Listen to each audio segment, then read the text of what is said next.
السلام علیکم ناظرین، آج ایک بار پھر آپ کے میزبان مفتی عبدالخالق باروی آپ کی خدمت میں ایک نئی سیریز کے ساتھ پیش خدمت ہیں۔ آج ہم ایک نئے ٹاپک کا آغاز کر رہے ہیں، وہ ہے سرکار دو عالم صلی اللہ تعالی علیہ وسلم کے والدین کریمین طیبین طاہرین سلام اللہ علیہما۔ آپ کے والدین کریمین کے متعلقہ جو قرآن کی آیات بینات ہیں وہ بتائیں گے، ان کی تفسیر، شان نزول، احادیث طیبہ زبان نبوت سے، صحابہ کرام علیہ رضوان کے اقوال سے اور ائمہ حدیث اور مفسرین کے اقوال سے۔ یہ ایک ایسا ٹاپک ہے جو آج سے پہلے بہت کم بیان کیا گیا ہے۔ انشاءاللہ ہم آقا صلی اللہ تعالی علیہ وسلم کے والدین کریمین سے متعلقہ ایسی انفارمیشن آپ سے شیئر کریں گے جو آج سے پہلے بہت کم بیان کی گئی ہوگی۔ آج کا ہمارا ٹاپک ہے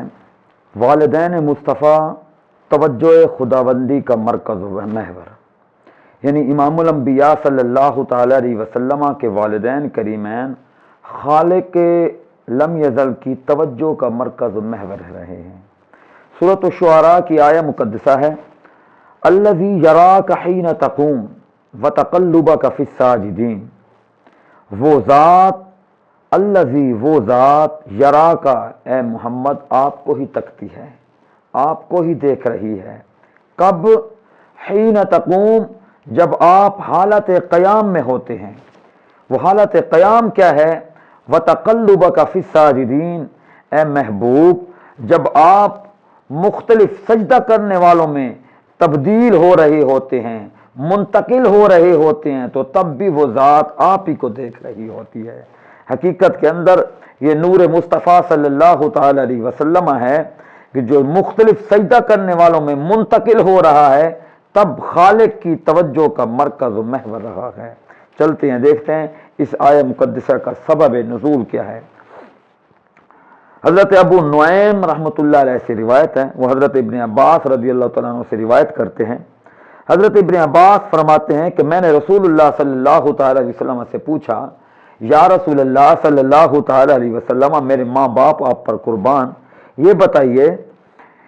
کہ آپ کہاں تھے جب آدم علیہ الصلوۃ والتسلیم جنت کے اندر موجود تھے؟ یہ بات سننے کے بعد امام الانبیاء صلی اللہ تعالی علیہ وسلم مسکرا لیتے ہیں۔ حضور مسکراتے ہیں، اتنا مسکراتے ہیں، اتنا، حتیٰ کہ آپ کی داڑھیں مبارکہ نظر آ جاتی ہیں۔ جب حضور سے متعلقہ یہ حضرت ابن عباس سوال پیش کرتے ہیں، فرمایا میں اس وقت آدم علیہ الصلوۃ والتسلیم کی پشت میں موجود تھا۔ اور پھر آپ صرف ایک بار یہ نہیں بتاتے بلکہ آگے بیان فرماتے جاتے ہیں کہ جب حضرت ابراہیم علیہ الصلوۃ والتسلیم کو آگ میں ڈالا گیا تو میں محمد اس وقت ان کی پشت میں تھا۔ جب حضرت نوح علیہ السلام کو آپ کشتی میں سوار ہوتے ہیں تو اس وقت میں محمد یعنی میرا نور بھی اس وقت ان کی پشت میں تھا، حتیٰ کہ آپ بیان کرتے رہتے ہیں۔ اسی طرح سارے بیان کے بعد پھر آپ صلی اللہ تعالی علیہ وسلم ارشاد فرماتے ہیں انجیل میں میرا ذکر بیان کیا ہے، میری صفات بیان کی گئی ہیں۔ فرمایا زمین کے مشرق میں اور اس کے مغرب میں اور اپنی کتاب مجھ کو سکھائی گئی، یعنی حضور صلی اللہ تعالی علیہ وسلم پھر تعریفیں بیان کرتے ہیں۔ پھر اللہ رب العزت نے جتنے قبائل بنائے ہیں، میں محمد کو سب سے اعلیٰ و ارفع قبیلے میں رکھا ہے۔ تاجدار رسالت صلی اللہ تعالی علیہ وسلم آخر میں فرماتے ہیں کہ میرے ماں باپ نے کبھی بدکاری نہیں کی، اللہ رب العزت نے میں محمد کو پاک پشتوں سے پاک رحموں کی طرف منتقل کیا ہے، یعنی جن کی شخصیت وہ ذات جو پاک پشتوں سے منتقل ہو کر پاک ارحام کی طرف منتقل ہو رہی ہے، یعنی اس کا مطلب یہ ہے کہ وہ جو آپ کے والد بنے ہیں وہ بھی پاک رہے ہیں، جو آپ کی مائیں بنی ہیں وہ بھی ہمیشہ پاک رہی ہیں۔ تو اس کا مطلب یہ ہے کہ خالق کی توجہ کے مرکز و محور رہے ہیں محبوب صلی اللہ تعالی علیہ وسلم اور آپ کے والدین کریمین۔ اور ایک بات یاد رکھنا میرے ناظرین کہ جس نور محمدی صلی اللہ تعالی علیہ وسلم کو دنیا میں بھیجا جا رہا ہے، اس پاک نور کو پاک پشتوں کی طرف منتقل کیا جا رہا ہے، اور اس کا ذکر اللہ رب العزت نے سورہ شعراء کی ان 2 آیات بینات میں ذکر کیا۔ چلتے ہیں آگے، ہم ایک حدیث ہے انجیل برناباس سے، ایک دن حضرت عیسیٰ علیہ السلام نے لوگوں سے خطاب کیا اور خطاب اس طرح فرمایا کہ مجمع جھومنے لگا. مجمع پر ایسی رکت طاری ہوئی کہ اس مجمع میں ایک عورت نے کہا اے مسیح مبارک ہو وہ ماں جس نے آپ کو دودھ پلایا ہے، یعنی مبارک ہو آپ کو جس ماں کا آپ نے دودھ پیا ہے. آپ نے فرمایا میری ماں مبارک ہے، مگر حقیقی معنی میں مبارک اس ماں کو ہے جس کا دودھ محمد مصطفیٰ پیئیں گے صلی اللہ علیہ وسلم. مجمع نے کہا، جتنے لوگ تھے سب نے کہا ہمیں اس مبارک خاتون کے بارے میں آپ تعارف کروائیں، بتائیں. تو آپ نے حضور صلی اللہ تعالی علیہ وسلم کی والدہ اور حضور کا ذکر اس طرح کیا کہ سارا کا سارا مجمع کہنے لگا اے محمد آ جائیں اے محمد آ جائیں، ہمیں اپنا دیدار کرا دیں. یہ حضرت عیسیٰ علیہ السلام نے اپنے مجمع سے یہ ساری چیزیں بتائیں. تاجدار رسالت صلی اللہ تعالی علیہ وسلم کی آمد کے لیے وہ حضرت عیسیٰ علیہ السلام کے امتی وہ دعائیں کر رہے تھے اور رکت کے ساتھ خالق کی بارگاہ میں التجائیں کر رہے تھے، مولا جلد از جلد اپنے محبوب حضرت محمد مصطفیٰ صلی اللہ تعالی وسلم کو دنیا میں بھیج، تاکہ جلد از جلد بھیج ہم ان کا دیدار تو کر سکیں. چلتے ہیں کیونکہ ہمارا ٹاپک ہے توجہ خداوندی کے مرکز و محور. تاجدار رسالت صلی اللہ تعالی علیہ وسلم کی والدہ سیدہ زاہدہ طیبہ طاہرہ حضرت آمنہ سلام اللہ علیہا کو سیدۃ النساء قریش کہا جاتا تھا. تمام اہل قریش ان کو سیدہ کہتے تھے، یہ ہم سب کی سردار ہیں. اور امام الانبیاء صلی اللہ تعالی علیہ وسلم خود اپنی ماں کی شان اپنی زبان سے خود ارشاد فرماتے. ایک بار ایسا ہوا کہ سفر صلح حدیبیہ سے آپ واپس تشریف لا رہے تھے اور ابوا کے مقام پر تشریف لے گئے اور اپنی اماں حضور کی قبر انور پر گئے، پتھر کے ساتھ بیٹھے اور محبوب آقا صلی اللہ تعالی علیہ وسلم رونے لگے. اتنا روئے کہ حتیٰ کہ جتنا مجمع تھا وہ بھی سارا کا سارا اشک بار ہونے لگا. ایک روایت میں ہے ابوین مصطفیٰ علامہ فیض احمد اویسی صاحب رحمۃ اللہ علیہ اپنی اس کتاب میں لکھتے ہیں کہ سیدہ زاہدہ حضرت آمنہ سلام اللہ علیہا ہمیشہ اس دور میں بھی باپردہ رہتی تھی، یعنی جس دور میں پردے کا نام و نشان تک نہ تھا یہ سیدہ اس دور میں بھی باپردہ رہتی تھی. حضرت ابو نعیم رضی اللہ تعالیٰ عنہ سے روایت ہے کہ جب سیدہ حضرت آمنہ سلام اللہ علیہا کا حضرت عبداللہ رضی اللہ تعالیٰ عنہ سے نکاح ہوا تو 200 نکاح کی خواہش مند جو عورتیں تھیں اسی شب بوجہ غم ان عورتوں کا انتقال ہو گیا تھا. دلائل النبوہ میں ابو نعیم فرماتے ہیں کہ 200 ایسی عورتیں تھیں جو بوڑھی ہو گئیں، ساری زندگی کنواری رہ گئیں، انہوں نے شادی تک نہیں کی تھی. خواہش یہ تھی ان کی کہ جناب سیدنا عبداللہ رضی اللہ تعالیٰ عنہ کے ساتھ ہمارا نکاح ہو جائے. اور یہ وہ شخصیات ہیں جن کو حضرت سیدنا عبداللہ یعنی حضور کے بابا جان کی پاک دامنی کا پتہ تھا. محبوب آقا صلی اللہ تعالی علیہ وسلم کے بابا جان کی پیشانی سے نور محمدی چمکتا تھا.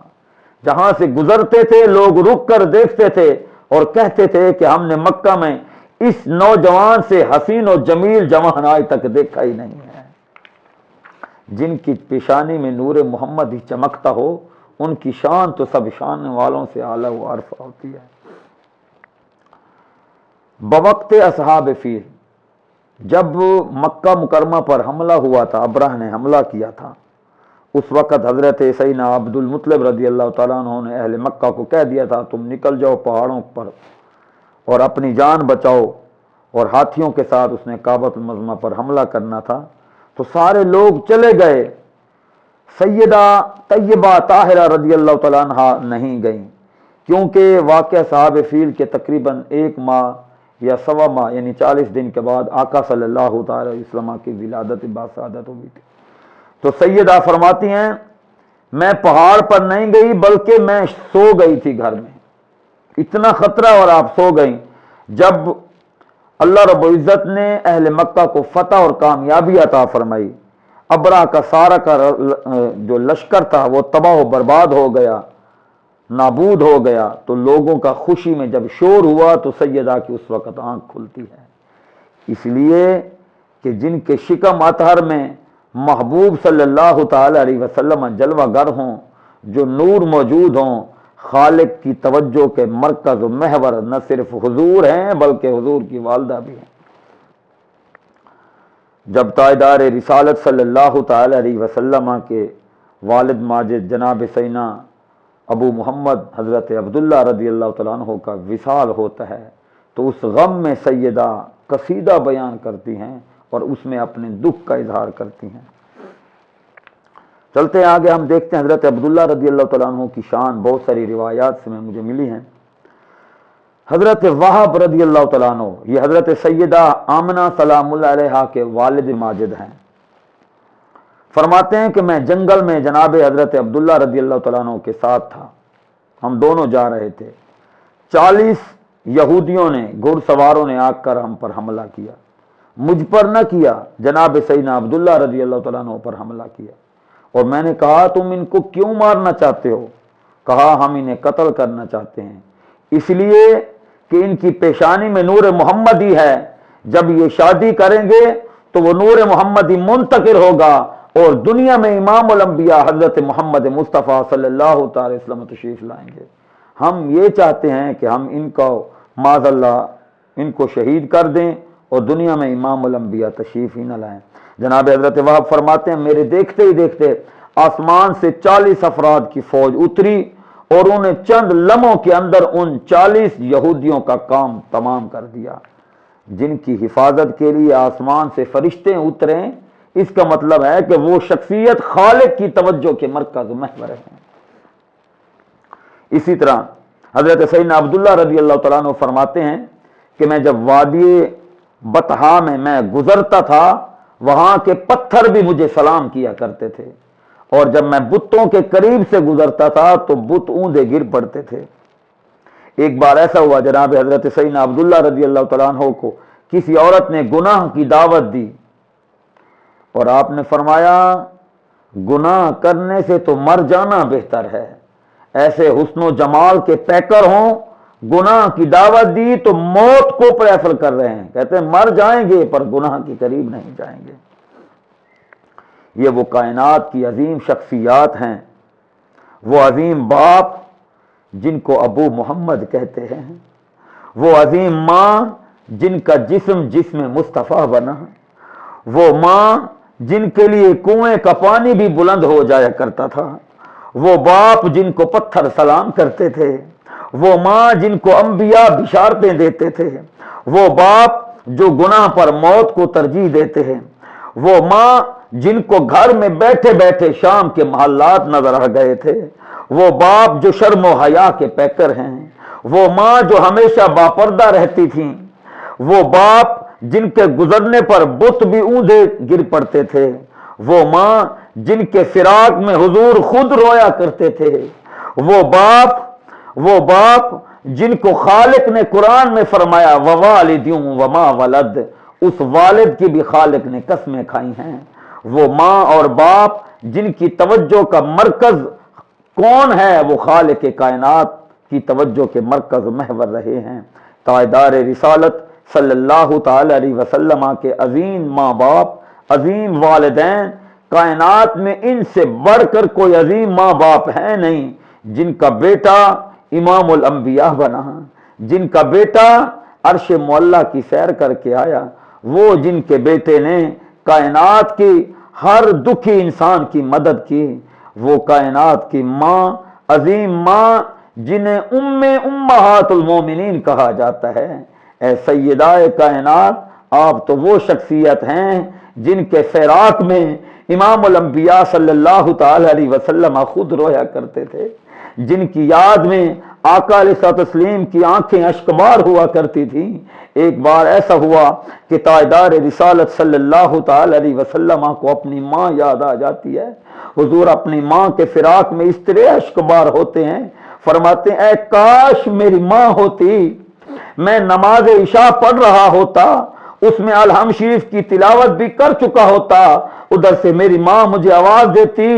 این یا محمد، اے محمد تم کہاں ہو؟ میں نماز عشاء چھوڑ کر اپنی ماں کی بارگاہ میں حاضر ہو جاتا۔ ارے جن کے لیے امام الانبیاء صلی اللہ تعالی علیہ وسلم خود روئیں اور اپنی ماں کو یاد کریں، اپنے والد کو یاد کریں، تو ان سے بڑھ کر، ان ماں باپ سے بڑھ کر کون اعلیٰ ہو سکتا ہے؟ آج اس دنیا میں، اس دور کے اندر، اس پرفتن دور میں لوگ اپنے ماں باپ کی شان بیان کرتے ہیں، بڑے بڑے بزرگان دین کا ذکر کرتے ہیں۔ ہمارے گنہگار ماں باپ کے سامنے اگر ہمارے گنہگار ماں باپ کی کوئی تعریف کر دے تو ہم خوش ہوتے ہیں۔ ارے خوش ہوں گے ان کے ماں باپ کی تعریف کریں گے جن کا ذکر، جب ان کے ماں باپ کا ذکر آقا کے سامنے کرتے تھے تو آقا بڑے خوش ہوا کرتے تھے۔ ایک بار ایسا ہوا، حضرت امیر معاویہ رضی اللہ تعالیٰ عنہ روایت کرتے ہیں، فرماتے ہیں ایک شخص آیا، یا رسول اللہ صلی اللہ تعالی علیہ وسلم آپ بارش کی دعا فرما دیں۔ تو حضور کی بارگاہ میں بارش کی دعا کے لیے کہتا رہا وہ شخص، حتیٰ کہ کہا یا رسول اللہ آپ تو بڑے کریم ہیں، آپ تو بڑے ابن الکریمین ہیں، آپ ابن الذبیحین ہیں۔ جیسے اس نے یہ جملے دو بولے نا کہ آپ ابن الکریمین ہیں اور ابن الذبیحین ہیں، یعنی دو ذبیحوں کے آپ بیٹے ہیں، ایک ذبیح اللہ حضرت اسماعیل ہیں اور ایک ذبیح حضرت عبداللہ رضی اللہ تعالیٰ عنہ ہیں۔ جب انہوں نے یہ جملہ بولا نا آپ ابن الذبیحین ہیں، محبوب اتنے خوش ہوئے، اتنے کہ حضور کے آپ کی داڑھ مبارکہ بھی نظر آ رہی تھیں۔ آقا کے سامنے اگر آقا کے والدین کا ذکر کریں آقا خوش ہوتے ہیں۔ انہی الفاظ کے ساتھ آپ کا میزبان آپ سے اجازت چاہتا ہے، ہم دعا کرتے ہیں انشاءاللہ ہر دعا میں، ہر مجلس میں ہم وقت اپنے محبوب کے والدین کریمین کا ذکر کریں گے۔ جب ہم ان کا ذکر کریں گے خالق ان کے صدقے ہمارے اور ہمارے ماں باپ کے اذکار کو بھی ہمیشہ بلند فرما دے گا۔ آمین بجاہ النبی الامین صلی اللہ تعالی وسلم۔ انشاءاللہ اگلے پروگرام میں نئے موضوع کے ساتھ آپ کی خدمت میں حاضر ہوں گے۔ السلام علیکم ورحمۃ اللہ وبرکاتہ۔